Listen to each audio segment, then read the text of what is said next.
ನಮಸ್ತೆ ಫ್ರೆಂಡ್ಸ್, ಇವತ್ತು ನಾನು ತೋರ್ಸಕ್ಕೆ ಕೊಟ್ಟಿರೋದು ಪುಳಿಯೋಗರೆ ಪೌಡರು. ಆಲ್ಮೋಸ್ಟ್ ತುಂಬ ಜನ ಪುಳಿಯೋಗರೆ ಪೌಡರ್ನ ತೋರಿಸಿರ್ತಾರೆ ಯೂಟ್ಯೂಬಲ್ಲಿ.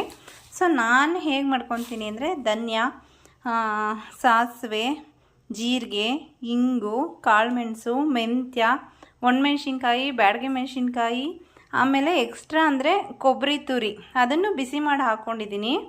ಮತ್ತು ಅರ್ಶಿನದ ಕೊಂಬು, ಎಲ್ಲರೂ ಕೆಲವೊಬ್ಬರು ಅರ್ಶಿನದ ಪುಡಿ ಮಿಕ್ಸ್ ಮಾಡ್ಕೋತಾರೆ. ಸೊ ಹಾಗೆ ಮಾಡಬೇಡಿ, ನ್ಯಾಚುರಲ್ ಆಗಿರಲ್ಲ. ಸೊ ನಾನು ಅರ್ಶಿನದ ಕೊಂಬು ಯೂಸ್ ಮಾಡ್ತಾಯಿದ್ದೀನಿ.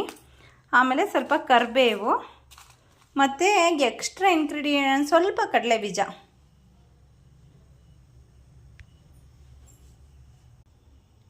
ಇದಕ್ಕೆ ಸ್ವಲ್ಪ ಕರಿ ಎಳ್ಳು ಕೂಡ ಸೇರಿಸ್ಕೊಂಡಿದ್ದೀನಿ.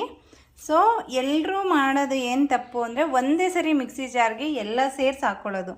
ಸೊ ಆ ಥರ ಮಾಡಬೇಡಿ ಫ್ರೆಂಡ್ಸ್. ಒಂದು ಸರಿ ಮೆಣಸಿನ್ಕಾಯಿನ ಒಂದು ರೌಂಡ್ ಗ್ರೈಂಡ್ ಮಾಡ್ಕೊಂಡು ನೆಕ್ಸ್ಟ್ ಗ್ರೈಂಡ್ ಮಾಡಿರೋ ಮೆಣಸಿನ್ಕಾಯಿ ಅಂದರೆ ಬ್ಯಾಡಗೆ ಮೆಣಸಿನ್ಕಾಯಿ ಮತ್ತು ಖಾರ ಮೆಣಸಿನ್ಕಾಯಿ ಹೀಗಾಗಿದೆ. ಇದನ್ನು ನಾನು ಇವಾಗ ಸುಟ್ಕೊತಾ ಇದ್ದೀನಿ ನೋಡಿ ಫ್ರೆಂಡ್ಸ್. ನೆಕ್ಸ್ಟು ಎಕ್ಸ್ಟ್ರಾ ಈ ಧನ್ಯ ಇಂಗ್ರೀಡಿಯೆಂಟ್ಸ್ ಏನಿದೆಯೋ ಇದನ್ನು ಸಪ್ರೇಟಾಗಿ ರುಬ್ಬಿ ಮಿಕ್ಸ್ ಮಾಡಿ. ಸೊ ಅನದರ್ ಇಂಗ್ರೀಡಿಯೆಂಟ್ಸ್ ಎಲ್ಲ ಇಲ್ಲ ಹಾಕ್ಕೊಂಡು ಗ್ರೈಂಡ್ ಮಾಡ್ಕೊಂಡಿದ್ದೀನಿ. ಸೊ ಇದನ್ನು ಇದಕ್ಕೆ ಹಾಕ್ಕೊತಾ ಇದ್ದೀನಿ. ಸೊ ಈಗ ನೋಡ್ತಾ ಇದ್ದೀರಲ್ಲ, this is final. Puliyogare powder is ready.